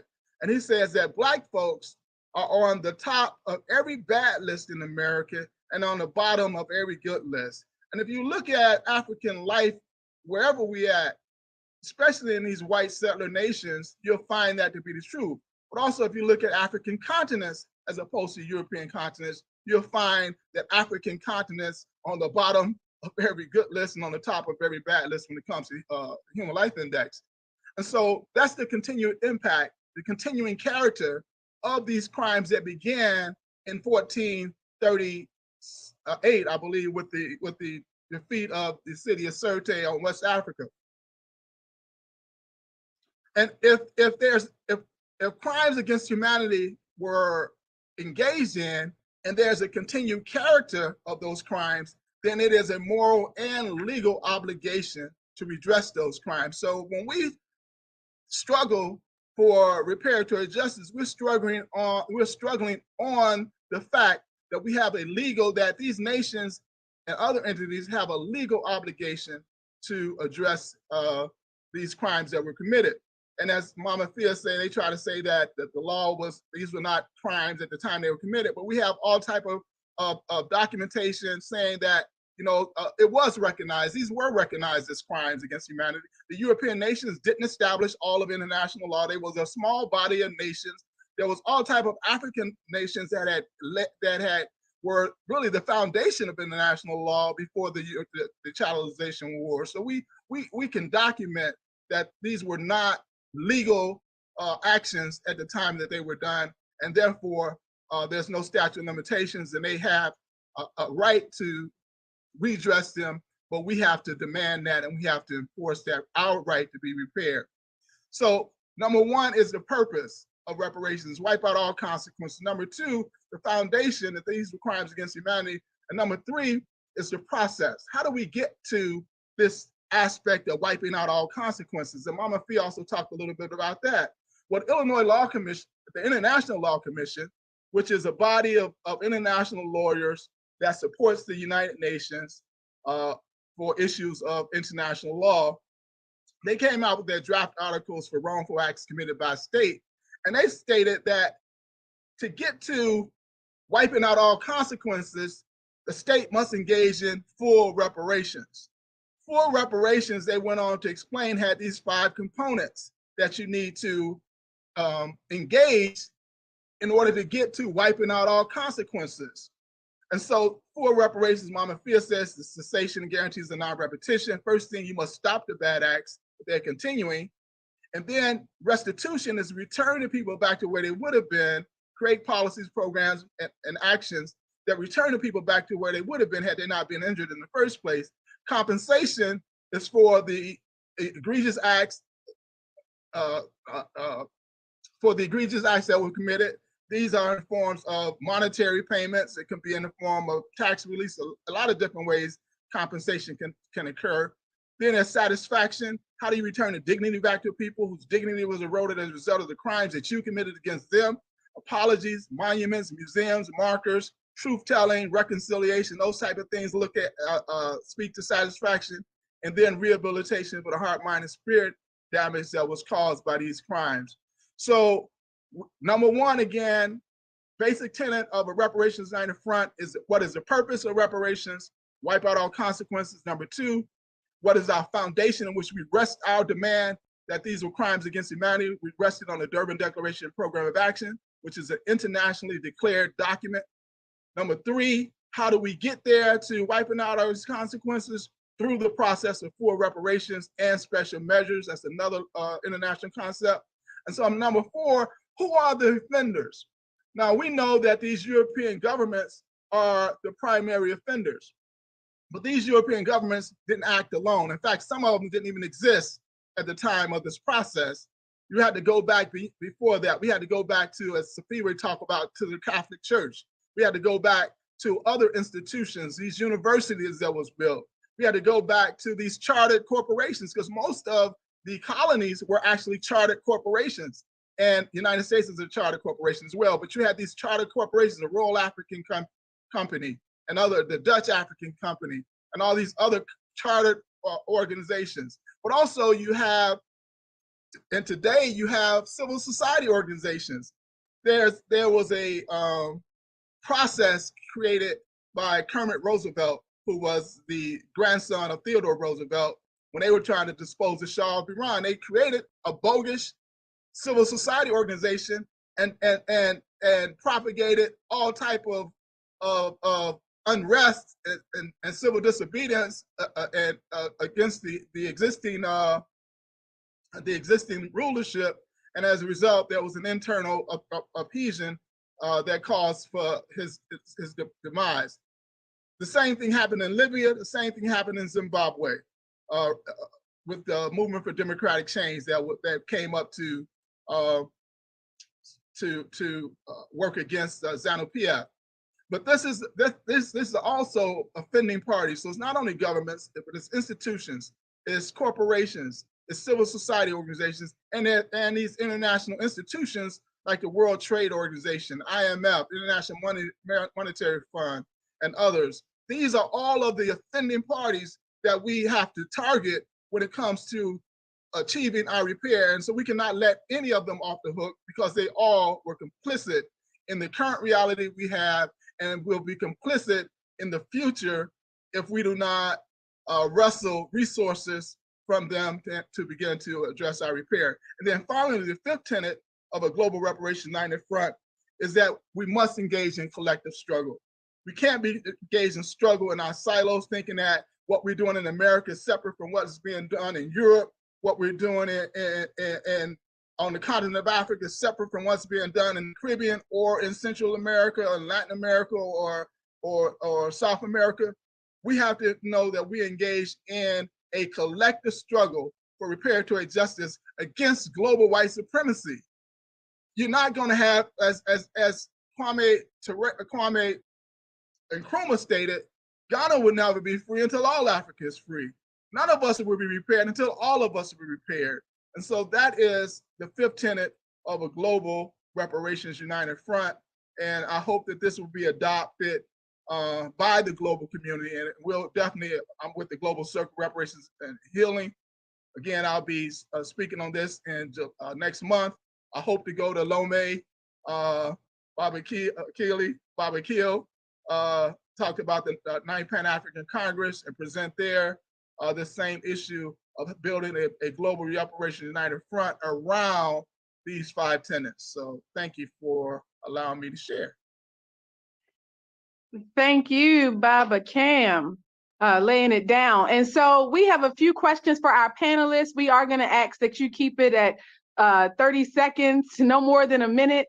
But before we do, we need a cultural break, right? You all know that I'm an artivist, I'm a culture worker, and spirit matters at every element. It's not enough to be repaired, but the pedagogy of the repairing matters. How we achieve our victory, how we achieve our liberation matters. And so I want to acknowledge my sister from Turtle Island, Jennifer. Please offer us a vibration. What we just shared with our audience today, it was really heavy. And so I know what that can do to the spirit. So please raise the vibration, bring us in solidarity a song from Turtle Island. Jennifer, are you with us?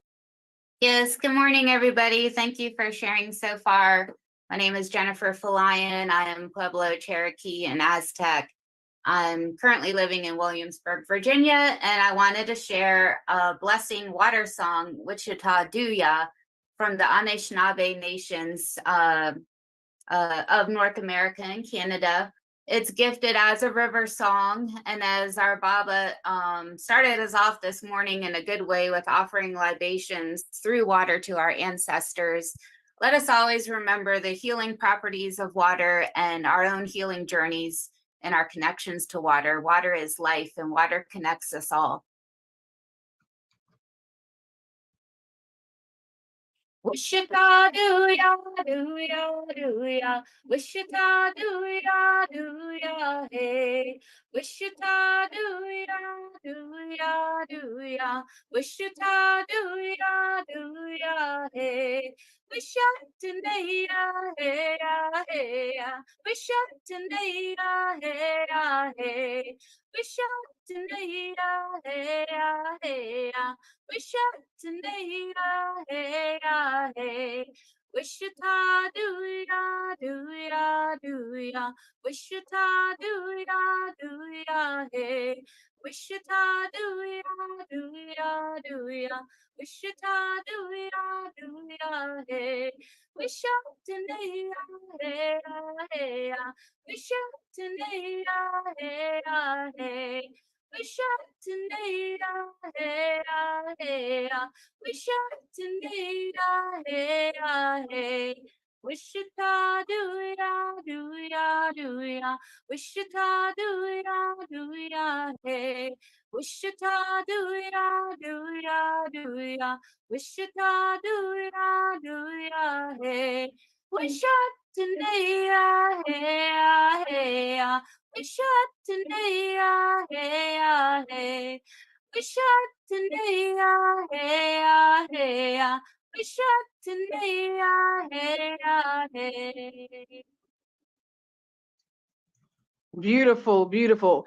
We always acknowledge our First Nations, Indigenous brothers and sisters, knowing that at every point in this journey, they've stood beside us. Those of us that were here, we came before Columbus. We've always had relationships with the Indigenous people on this soil. And so as we acknowledge and commemorate Juneteenth and how our first family reunions were birthed out of that search for reconnection, we also today acknowledge the stolen land and the Indigenous people that are not erased, that still exist, that are here on it with us. Thank you again, Jen.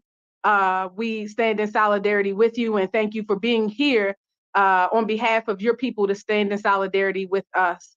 And so now we're going to move into our questions. Our first question is to Baba Kamm. Please tell us, what are the best examples of the repairing? We know that we're beyond research, we are beyond policies. For reparatory justice, we are well on our way. We've begun the implementation. Can you share with us the best examples of where the repairing has taken place around the world? I know a minute, it would be difficult to include all of those within the context of 1 minute. But remember, family, this conversation is only the beginning, only the beginning. And so, Baba Kamm, if you could do that for us. Sure. In 2009 at the Durban Review Conference, that's where I found out, and that's when I realized the power of the DDPA, that it had the potential to wipe out all consequences of everything we suffered from in the last 600 years by the presentation by the brother from Brazil and the brother from Zimbabwe. The brother from Brazil talked about the affirmative action. The first thing they did was they established a Secretary of Race. It's like a office of race in the country of Brazil, similar to a Secretary of War, Secretary of Economic Defense, or something like that. But they established a high cabinet level on race. They spent a year going through the country talking to people. They came out with an affirmative action program of education. they increased higher education among Blacks in Brazil, almost 50% over that particular time. They engaged in economic development that removed 20 million people from poverty in an 8-year period. And it was 20% of the people who were impoverished, about 25 million in 8 years. And in America, there was 20 million people in poverty. So they wiped out all of the number of impoverished Americans in that particular time. They gave land back to the Quilombos, those groups who had lived outside of enslavement, who had fought against enslavement and set up independent territories. They actually gave them their land. They created a law that made it illegal to discriminate against any Black person who practiced an African religion. And when the brother stated that, he got a standing ovation from every African in the UN chambers, because nowhere else on the planet is it illegal to discriminate against someone practicing African religion. And so that was monumental.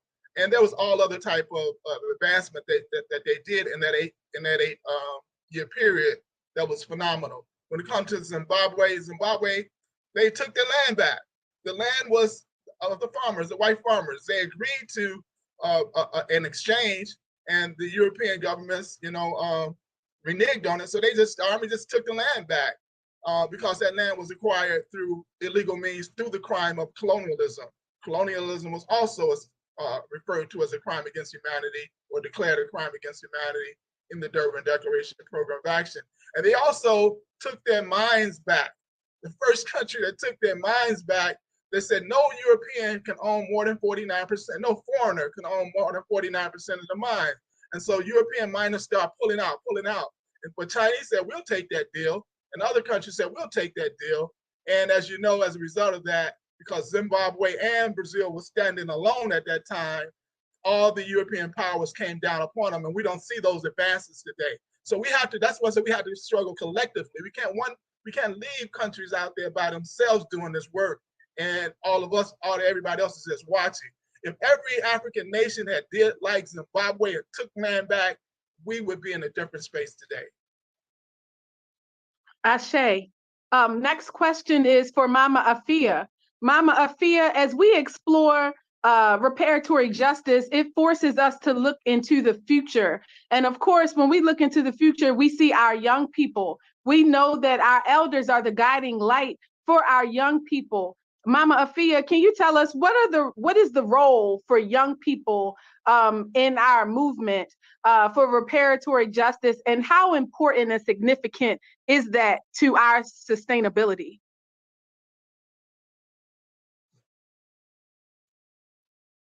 It's critical to our sustainability.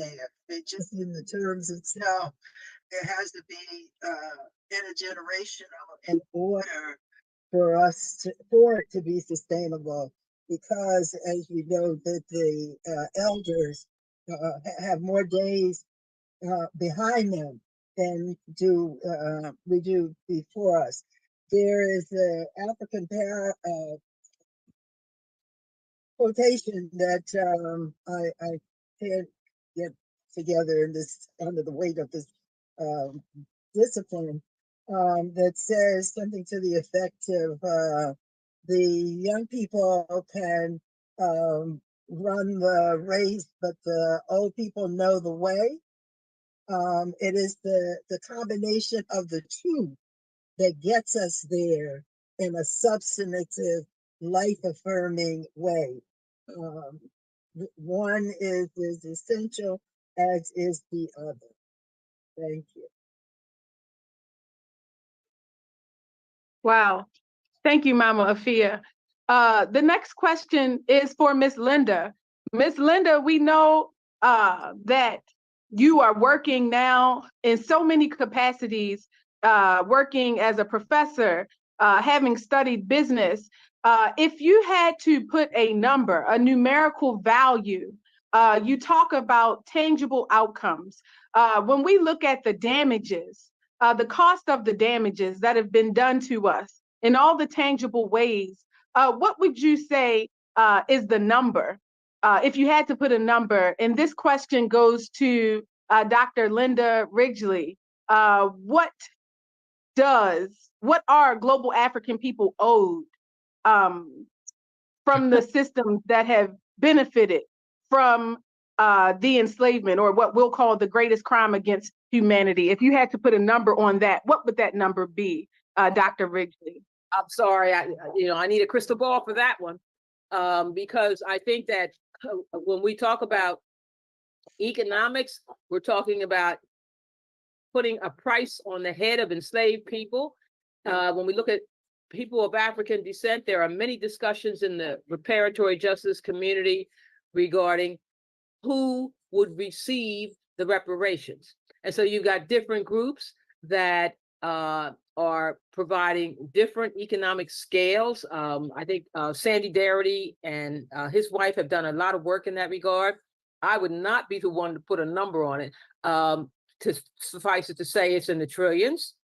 We can easily say that.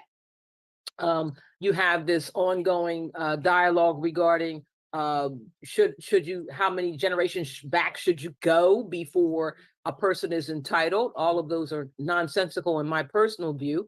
But I could not give you a flat number, except to say it's a lot.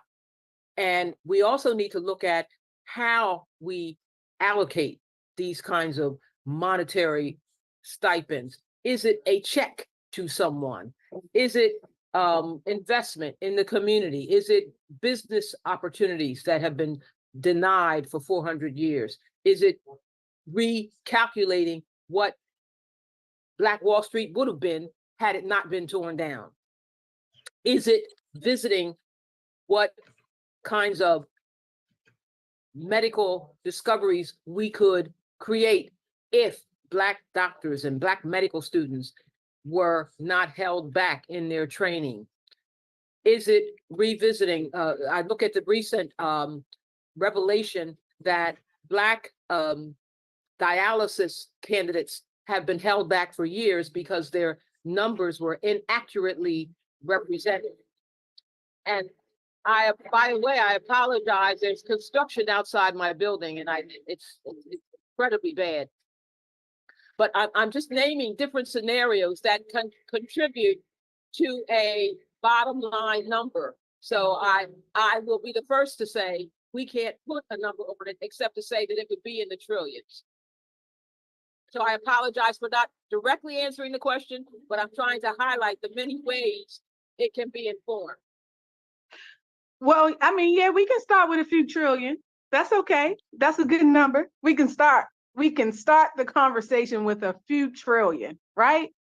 The last question goes to Sifway. Sifway, we're here today on the platform for the Women's International League for Peace and Freedom, and they serve in special consultative status in ECOSOC, and being a voice at the United Nations table. What would you like them to say alongside with us on behalf of reparatory justice? And what is it that you would like us to have them help us do, global African people, to push this forward, this mission forward on the United Nations platform?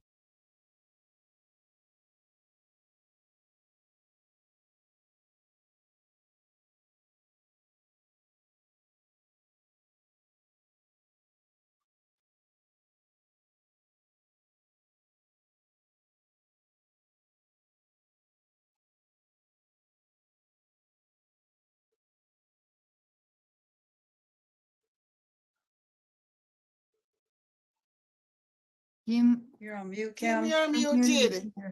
Kim, you're muted. Okay. Sorry about that, family. And so now that I think Sifway is maybe lost his signal again, that's a part of the problem, right? Just having basic access to infrastructure. And so if he comes back, we'll have him to answer that final question for us. Meanwhile, it's important that we have community testimonials, not just from those of us as Afro descendants living in the diaspora, but for those of us that are on the continent that want to be a part of this repairing. When you heard Mama Ade's poem, there were damages left behind. The damage wasn't just those of us that were taken away. there were damages left behind. And they also, nations on the continent, want to be a part of the repairing. And so we have testimonials from the community that want to say, now we're pushing up on our time, family, the end of our time. So we're gonna we're gonna keep our comments brief, but we're gonna start off with Prince Ayotunde Adebayo. Prince Ayotunde, are you with us? Yes, I'm here. Grand Rising, everyone. Grand Rising. Ekason in my language, which I believe every one of you are familiar with. Kassam.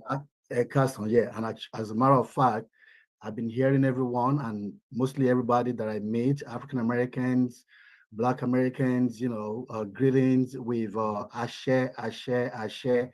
However, the word Ashe is just like you say, okay, the prayer has been answered. But when you use it literally like it's a form of greeting. But it's, you say that after a prayer has been rendered, so that's like a stamp for the prayer, to be answered or it has been answered. By the way, my name again is Prince Ayotunde Adebayo Ishadipe. I'm a native of Ife, Ile-Ife in Nigeria. I'm from a royal family, no one can take that away from me.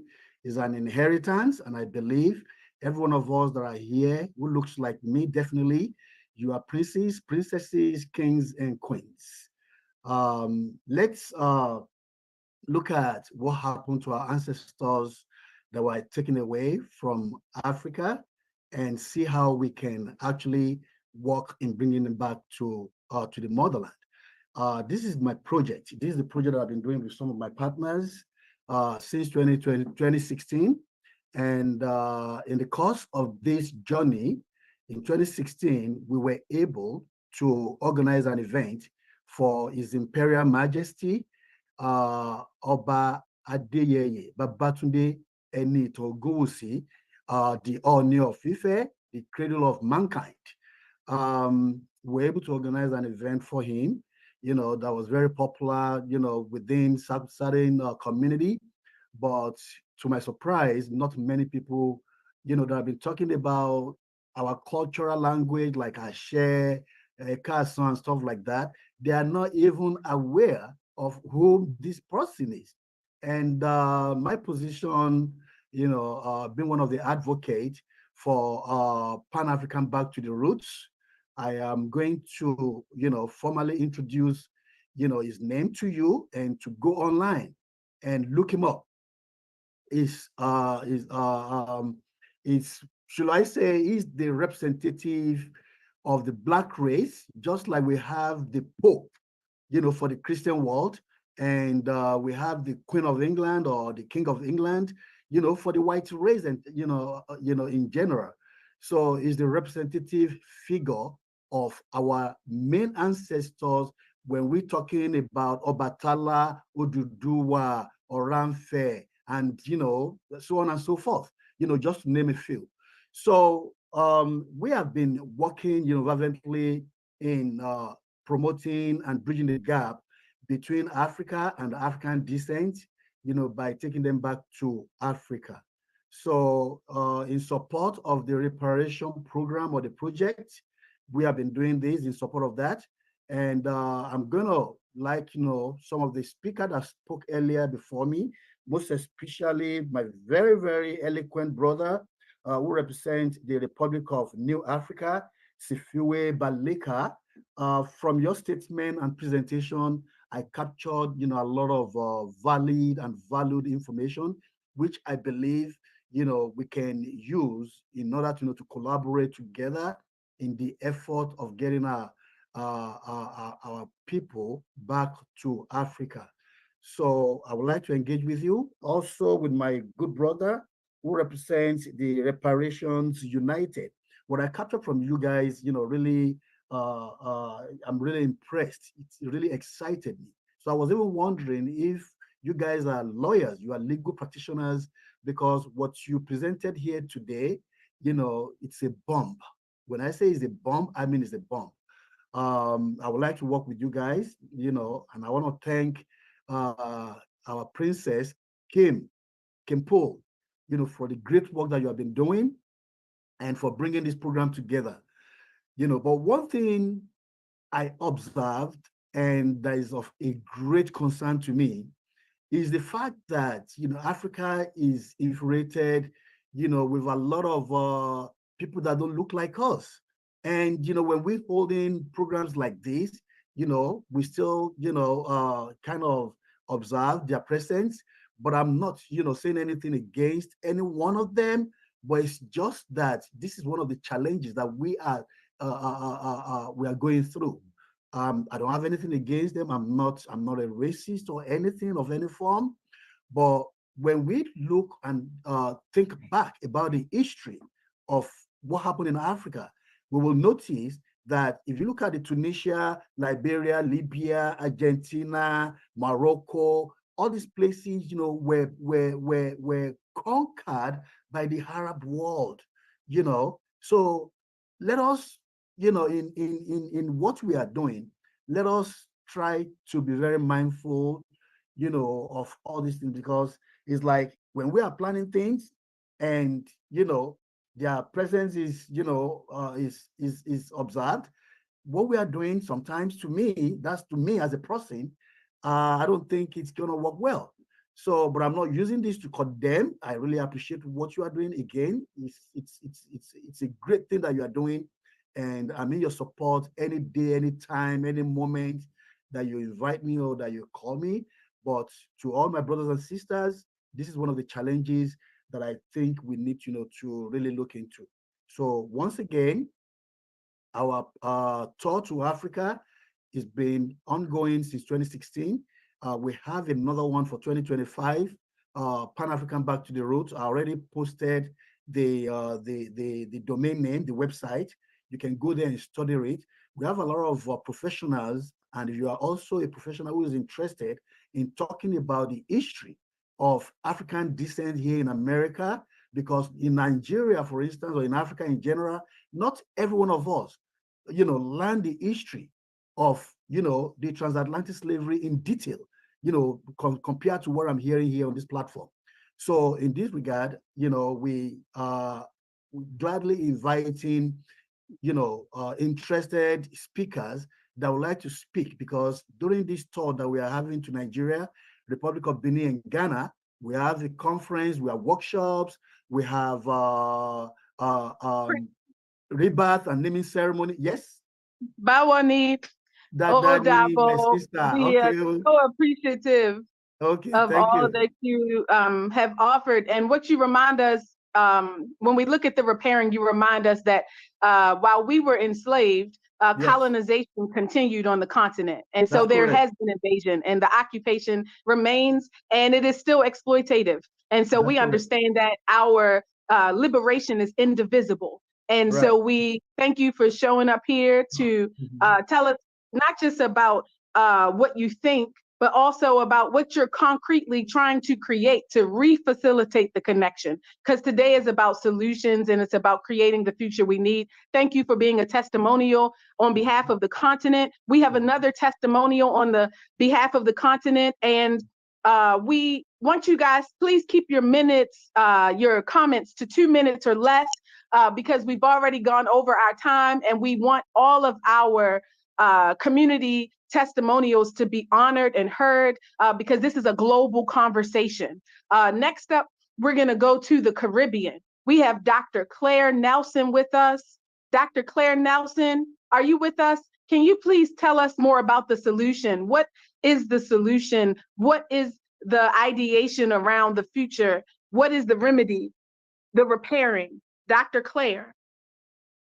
I just go straight in to say, on the subject of reparations, I am the voice of the Duppy conqueror, the voice of the stolen, the sold, the Atlantic crossing, drowning, sinking ships, the voice of the silenced, executed, displaced, raped, lynched, lost, the voice of the roasted alive, hung, drawn, and quartered, the voice of the rebels and the vanquished, the voice of the hearers and the shearers, of the unnamed and buried in unmarked graves, the voice that has no platform, the voice of the victims of the prison industrial complex, in the same shit system that valued I and I as chatter, the voice of the victors of the wars waged that have brought I and I this far. So here I now, you leaders who see only today and not tomorrow. Beyond the letter and language of the lawmakers, I am not economic man. And the stinking shit system cannot be unstinked by the laws that made the stinking shit system. So here I know, I am the Duppy Conqueror, a word of caution on the subject of reparations. If you sell me again, even for 30 billion pieces of silver, trading beads and more guns, I will haunt you to the grave, and you will wander with the undead, and no jamboree will welcome you to their dance. For I am the Duppy Conqueror. I am the voice of the jamboree. Here I know. And so as we think about reparations, I invite you to remember two other words. First, we must sing redemption songs. We must emancipate ourselves from mental slavery, recognizing that reparations to a future that is colonized by prognoses and policies and programs, planned policies and processes built on a plantocracy that we now exist in as wage slaves will not bring us the freedom that we want. We must rise up to construct and reconstruct and regenerate a new gospel of economic man and rise up a new vision for a new world order, recognizing that we are indeed a new genus. We are not just new Africans, we are new Americans, because we are Homo Africana Americanus. We carrying us the blood of the vanquished and the victor. And with that, we have a new mindset to create for human society, not just African society, all society. For wasn't Africa the cradle of Mother Earth, the cradle of human birth? Wasn't Mother Africa the birthplace of all humans? And so as a new genus of Africa, of African Americas, it's up to us to rethink human purpose, power, and procreation to create a new reality, not just for ourselves, for those themselves who must also be restored to a rightful order in relationship to all of us as human species. And so, my friends, I call for not just reparations, but redemption and a regeneration story. Thank you. Thank you so much for representing our powerful voice from the Caribbean. So appreciated, Dr. Claire Nelson. Next, we're gonna go to our Afro descendants living in Europe. Do we have, let's see, out of Geneva, are you with us? Namboka, representing the Afro descendant voice in Europe. Namboka, are you with us? Yes, I'm with you, King Paulie. I hope you can hear me. My system can't let my face show. I'm honored, I'm happy to be part of this world brotherhood. I am grateful for the chance to be here. I've listened. Unfortunately, my system didn't start on time, but I've heard the word of wisdom that have been given to us by the speakers I've been able to listen to. I didn't sleep last night. I've been animated by the spirit of the brother who is not anymore, Antenor Furman, the man whose life, intelligence, energy, and patience fires me ever since I discovered the book he left, Africans in This World on This Earth. And he appeals to us to be stronger, stubborn, resilient, and focused. Our survival is dependent on our unity. Pan-Africanism is a word that is said on lips of people living on the continent, but probably without profound analysis of how it was born, of children of Africa, descendants of the Africans that were taken forcibly from the continent, enslaved, reduced to mere objects. And yet, according to Antenor, this did not kill, this did not extinguish the fire, the brilliance, the courage, and the positive thinking that will be the instrument of our liberation. On the day we call the Juneteenth, the Juneteenth, yes. I'm honored to be saying together with you that we are one family, not just Africans, but humanity as a species, as a race. I can't say very much more because this time is limited, but trust me, born on the continent, living abroad, having lived in the Caribbean, in the Western Hemisphere among you, and having met some of your most extraordinary individual personalities like Kim Paul, I have much pleasure in standing ready to make any contribution tomorrow in line with what has been said by great brothers like Howard, Kamm. I've also listened to Mama Mwangaza Afia and Spiwe Baker. I can't name everybody, but I'm made to feel proud as an African standing where I am. Thank you, and please your clemence on me for being a little long-winded. I thank you. No I love worries. you all. No worries. We thank you for representing our Afro descendants in Europe. We stand with you in solidarity. Know that we are together. Last but not least, we have one of our very own Wilf sisters from Wilf, Philadelphia, Mama Sheila. Are you with us? Can you give us community testimonial, helping us to see inside the case for reparatory justice here on Turtle Island and for Afro descendants around the world? Miss Sheila.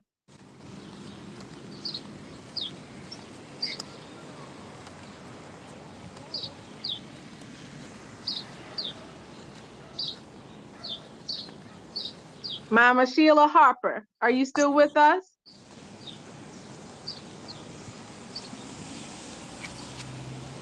Okay. Well, family, we want you to know that this is only the beginning. This is just the first step towards a long relationship between global African descendants that are moving and building for reparatory justice around the world, and our newest ally, our not just newest, because as Mama Afia and Wangaza said, they've been supporting us since the Durban Declaration. They've helped to make space. And the question becomes for us as this generation, how are we asking them to show up now? What are we encouraging them to do? And so this conversation continues. We're creating a commemorative journal to acknowledge today all of our presenters on this platform. That will be the first step. We will stay in touch with all of you, and we look forward to our continued beautiful struggle together. A luta continua, the struggle continues, a beautiful struggle because it demonstrates our capacity for resilience, our brilliance, our ability to survive and overcome, our transformation. We are better because we have transformed into the byproduct of the most resilient people in the world, because we have overcome, we continue to overcome, and we have survived the greatest crime against humanity. And our survival continues. Thank you again. Shout out to all my sheroes in the room. I see you. Thank you to all my sisters and Wilf around the world that showed up to have this conversation with us on this first international annual Juneteenth commemoration and reparatory justice webinar. Peace and blessings.